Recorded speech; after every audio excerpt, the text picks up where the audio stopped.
S'il y a plus de soleil, on ne peut pas venir ici. Ou bien ça va? Ça va? Ok, nous sommes dimanche matin, dimanche 19 octobre 2025, à quelques jours de l'élection présidentielle 2025. Amen. Je m'appelle Frère Christ Moïse, le Fils de l'homme, l'homme 3 fois saint, l'homme qui ne pratique pas le péché et qui ne peut pécher, le Mashiach du Seigneur, le juif de la tribu de Juda. Et ce matin, je suis ici pour vous annoncer une très bonne nouvelle de la part de Jésus-Christ, notre Seigneur. La nouvelle, c'est que l'apôtre Paul nous a trop menti et que ce matin encore, nous allons apporter la preuve avec des versets bibliques bien clairs. On va lire et écrire en ton tableau 2 versets bibliques. Le thème de ce matin, c'est l'apôtre Paul prêche un salut à géométrie variable. Ça veut dire qu'il prêche un salut à double vitesse. Ça veut dire qu'il prêche un salut pour les hommes et un salut pour les femmes. Ça veut dire qu'il dit que les hommes, là, voici comment ils vont être sauvés, et les femmes, voici comment elles vont faire être sauvées. On appelle ça un salut à géométrie variable. C'est pas trop clair. Maintenant, je voulais souligner et préciser que l'apôtre Paul est un vrai apôtre et qui a fait beaucoup d'erreurs que de s'en tenir. Nous lisons 1 Timothée 2, 12 à 17, Éphésiens 2, 8, 9, c'est ça. Maintenant, avant qu'on ne lise ces versets, je voudrais dire au coordinateur de rester dans le sujet du jour. Aujourd'hui, je n'ai rien compris. Vous êtes trop dispersé là. Le sujet est clair. C'est quoi le sujet du jour? La communication entre oui. les enfants. Oui. Et c'est quoi les sous-thèmes? Ne soyez pas dispersés. Restez dans le sujet qui déjà est très vaste. On allait dans les parents qui sont responsables, on ne les sortit pas. Non. Restez dans le sujet, restez dans le thème. J'ai demandé si un enfant peut frapper son petit frère. Développer, quelles sont les conséquences? Qu'est-ce qu'il peut faire qu'un enfant? Développer, restez dans le thème. Ne soyez pas dispersés. Vous avez envie de tout dire en même temps? Non. Restez dans le thème. Et puis enseignez-nous la manne fraîche. Enseignez les parents qui sont là. Ici, il y a des gens, il y a des enfants qui frappent leur petit frère, qui frappent leur petite soeur. On n'en parle pas. On s'y voit ça afin les parents sont responsables. De quoi? Restez dans les thèmes que je donne. Restez dans les thèmes là. D'accord? Si en 10 minutes on a tout étudié, on passe aux questions. Sinon on arrête la table ronde. Restez dans les thèmes. Ne sortez pas du thème. Ne soyez pas dispersés. Donne-moi le thème là. Ils ont oublié. Oui. La communication. Mais c'est pas fini, il y a des sous-thèmes. Restez dans le sujet. Ne soyez pas dispersés. Je n'ai entendu pas de responsabilité des parents. Non. Restez dans le thème là. Vous devez normalement approcher les parents pour voir si dans la famille, est-ce qu'il y a des femmes chrétiennes. C'est ça. Il ne faut pas rester là à aller bouquiner dans les bibliothèques. Non. Approchez les parents. Donnez-moi un couple ici. Voilà, un lycée et sa femme. Vous allez vers eux. On a un thème le dimanche. Est-ce que chez toi là-bas, il n'y a pas quelqu'un qui tabac quelqu'un? Il faut demander ça. Ça, c'est du bouquinage. Hein? Restez dans les thèmes là. Sortez pas des thèmes. Si tu as pu faire le tour du thème en 10 minutes, tant mieux. On passe au cas des questions, on arrête. Est-ce qu'on se comprend? Maintenant, revenons à notre thème, on va rester dans le thème, on va le voir. Restez dans les thèmes, restez dedans. C'est pas disperser là, non? On reste dans le thème là. Il faut prouver que l'apôtre Paul là, il prêche un message, un salut à géométrie variable. Reste dedans. On va sortir de là, parler de dire. Non. On ne fait pas exhibitionnisme des connaissances. Non, on reste dans le thème pour le développement. On fait introduction, on fait thèse, antithèse, conclusion, et on ouvre. D'accord? Bon, moi je n'ai pas apprécié ça, sincèrement. Hein? Et c'est par rapport à ce que le matin, les questions sont venues, on parle de complexe, je ne sais pas quoi là. Le KM, c'est parce que vous avez parlé de choses, je ne sais pas. Restez dans les thèmes là. Et là, c'est intéressant, il faut qu'on en parle de complexe de Cayenne. C'est quoi le complexe de Cayenne? C'est quoi le complexe de Cayenne? Je vais demander son étudiant. Oui? Hein? Étudiant. Ici, il n'y a plus d'étudiants. Dans une famille, lorsque l'aîné est contre son petit frère, on a un complexe de Caïn. Et là, c'est fait maintenant au récit biblique. Pourquoi ça a été comme ça? Et quelles sont les conséquences? Et puis on reste dans le thème. Moi, je veux bien qu'on reste dans le thème. Il ne faut pas disperser. Je n'aime pas ça. Ça va être qu'on dit que le sujet est vaste, on n'a même pas fini. Mais ça va être vaste, le président. Nous baladons la question. C'est pas cette histoire. C'est pas le thème. L'apôtre Paul prêche et salue à géométrie variable. La parole. Nous lisons d'abord Éphésiens. Pardon.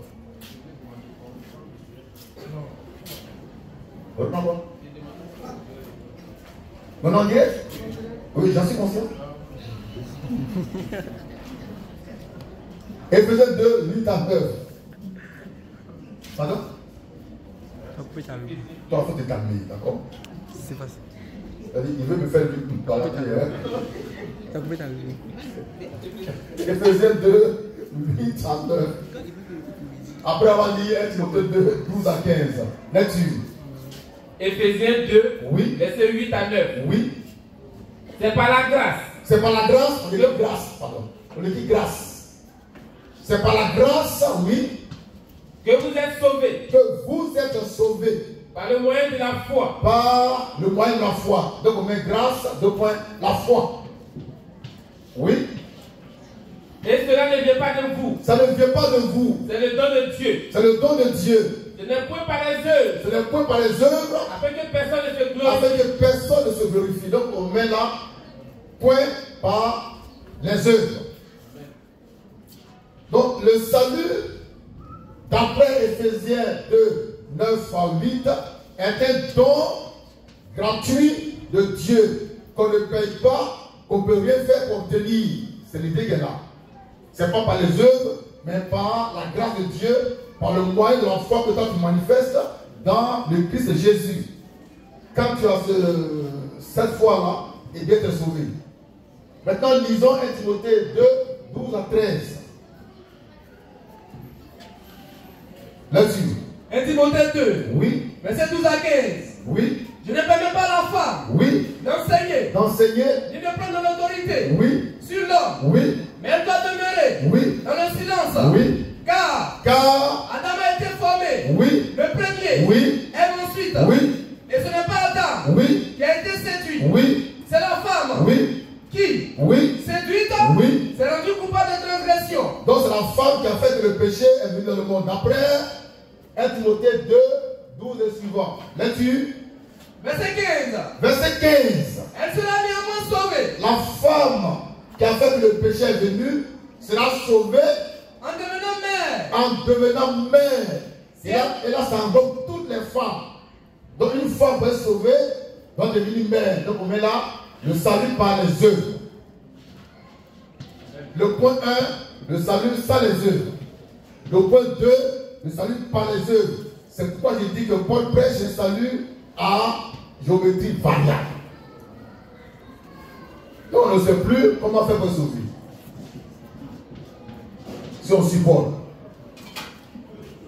Donc dans Éphésiens, 1 Timothée 2, 15, la femme est néanmoins sauvée en devenant mère, donc en pratiquant une œuvre. Donc toutes les femmes qui ne sont pas mères, vous allez en faire. Si on s'en tient à 2 Timothée, 1 Timothée 2, 15. Toutes les femmes qui n'ont pas d'enfants d'après Paul, vous allez à l'enfer. Même si vous croyez à Jésus-Christ. Parce que votre salut est lié au fait que vous soyez mère. Vous devez faire des enfants pour pouvoir entrer au ciel. C'est Paul qui dit ça. Donc les jeunes femmes, les jeunes filles là, votre enfer est clair. Vous qui avez 18 ans, 15 ans en tant que fille là, vous irez à l'enfer. Parce que vous n'avez pas fait d'enfant. D'après 1 Timothée 2,15. Pour être sauvé, d'après l'apôtre Paul, la femme doit être mère. Elle doit enfanter. Dans certaines Bibles, elle doit enfanter. C'est-à-dire que tu prends une grossesse de 9 mois et puis tu enfantes. Quand tu enfantes là, c'est que tu es bien à la porte du ciel. Mais tu n'es pas encore entré. Tu es à la porte. Mais ce n'est pas encore ouvert. Donc tu vas continuer de faire une autre œuvre. La suivante, c'est quoi? Si elle persévère, elle doit persévérer avec modestie, dans la foi. Dans la foi. Donc la femme peut se sauver après avoir mis au monde un enfant, doit persévérer avec modestie dans la foi. Ça veut dire elle doit faire des efforts pour ne jamais sortir de la foi. Elle persévère dans la foi. Donc la persévérance que Paul réclame aux femmes si elles veulent être sauvées. Donc la femme n'est pas sauvée par la foi, par la grâce de Dieu, mais par ses œuvres, d'après 1 Timothée 2,15. Là-dessus, si elle persévère avec modestie dans la foi, dans la charité, et dans la sainteté. Et de la sainteté. Vous voyez, la femme, elle doit faire des efforts extraordinaires pour se garder pure et sainte. Dans la charité, il ne parle même pas d'amour, il dit charité, qui est l'amour agapao. Donc la femme, là, elle a déjà l'amour agapao, que nous on ressent par le Saint-Esprit, elle ressent ça avant d'avoir le Saint-Esprit.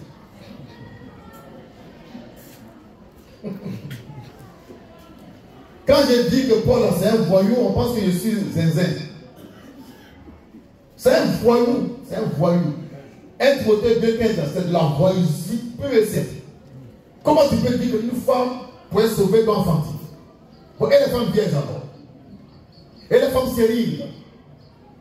Et moi l'enfer, tu dis la femme après l'enfantement doit persévérer avec modestie dans la foi. Ça va la modestie, synonyme humilité, simplicité. Et puis dans la foi, persévérer dans la foi. Ça veut dire quoi en tête claire? Aujourd'hui une femme à la foi, elle n'est pas encore sauvée, elle persévère dedans. Persévère dedans, marche la foi pour ne pas sortir de là jusqu'à ce qu'elle atteigne un certain niveau pour être sauvée. Donc les femmes, là, quand vous savez, c'est compliqué. Pour nous, c'est gratuit, mais pour vous, là, vous avez fait effort. Elle persévère dans la foi, dans la charité et dans la sainteté. Donc la femme, elle est sauvée par sa sainteté et non par la sainteté de Jésus-Christ. Donc elle fait l'effort pour être sainte. Elle fait l'effort pour ne pas pécher, elle fait l'effort pour ne pas mentir, elle fait l'effort pour ne pas tricher, elle fait l'effort pour ne pas être adultère, jusqu'à ce qu'elle soit sauvée. Mais les hommes là, on est adultère, on est impudique, on est voleur. Quand on prend net, on est sauvé. Pour nous, vraiment, c'est un don gratuit. Mais pour vous, c'est un don mérité. Donc, vous voyez à travers ces deux versets bibliques, 1 Timothée 2,15, Éphésiens 2, 8 à 9, que Paul a prêché un salut à géométrie variable. L'homme peut être sauvé, c'est par la grâce, c'est pas par ses œuvres. Mais la femme, c'est par ses œuvres. Elle doit devenir mère, elle doit enfanter, donc se marier et enfanter. Maintenant, si tu es marié, tu n'as pas enfanté, tu vas en faire. Oui, tu dois enfanter. Il faut tout faire pour enfanter. Sinon, tu vas en faire. Maintenant, tu as enfanté, c'est pas encore fini. Hein? Tu dois maintenant attaquer la persévérance avec modestie dans la charité qui est l'amour agapao. C'est l'amour divin. La femme doit avoir l'amour divin avant d'être sauvée. Mais nous, tout ça, Dieu a fait pour nous gratuitement. Tellement il nous aime. Donc Dieu n'aime pas toutes les femmes. C'est pourquoi il a mis le salut là en haut comme ça. D'après Paul, j'explique 1 Timothée 2,15. Je ne fais qu'expliquer. La modestie, c'est la simplicité. C'est l'humilité. Qui sont des fruits de l'esprit. La femme a ça avant d'aller à Jésus. Si elle va être sauvée. Donc le salut de la femme est différent du salut de l'homme. Et c'est le même apôtre qui a prêché ces deux sortes de salut. Donc il a prêché un salut à géométrie variable.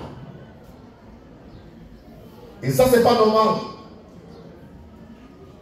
C'est pas juste que l'homme soit sauvé par sa foi et que la femme soit obligée de pratiquer de bonnes œuvres d'abord. On reprend Ephésiens 2, 8 à 9. Paul dit que ce n'est pas par les œuvres, c'est pas par. Bon, il faut dire. Ephésiens 2, oui. Verset 8 à 9. Oui. C'est par la grâce. C'est par la grâce que vous êtes sauvés. Que vous êtes sauvés. Par le moyen de la foi. Par le moyen de la foi. Cela ne vient pas de vous. Ça ne vient pas de vous. C'est le don de Dieu. C'est le don de Dieu. Ce n'est point par les œuvres. Ce n'est point par vos œuvres. Afin que personne ne se glorifie. Très bien. Mais la femme, c'est par ses œuvres qu'elle est sauvée. D'après 1 Timothée 2,15. Et quelles sont les œuvres qui donnent à la femme le droit d'être sauvée? La première œuvre, elle doit se marier et enfanter. Si jamais tu épouses un monsieur qui est stérile, tu vas en faire. Tu meurs, tu vas en faire. D'accord? Maintenant, si toi tu es stérile, tu meurs, tu vas en faire. Deuxième œuvre que Paul demande aux femmes, c'est la persévérance dans la foi avec modestie. Persévérance dans la charité et dans la sainteté. Donc la femme doit être sainte avant d'être sauvée. D'après 1 Timothée 2,15. Mais nous disons que c'est grave et c'est faux. Et quand c'est faux, on va le dénoncer. Nous pensons que le plan du salut pour l'homme, c'est le même plan que pour la femme. Qu'on soit homme ou femme, on est sauvé par la grâce de Dieu et non par nos moyens, non par nos bonnes œuvres. Par conséquent, à partir de ce dimanche 19 octobre 2025, 1 Timothée 2,15 est du diable. Mais Paul est de Dieu. Merci, Jésus, mon frère.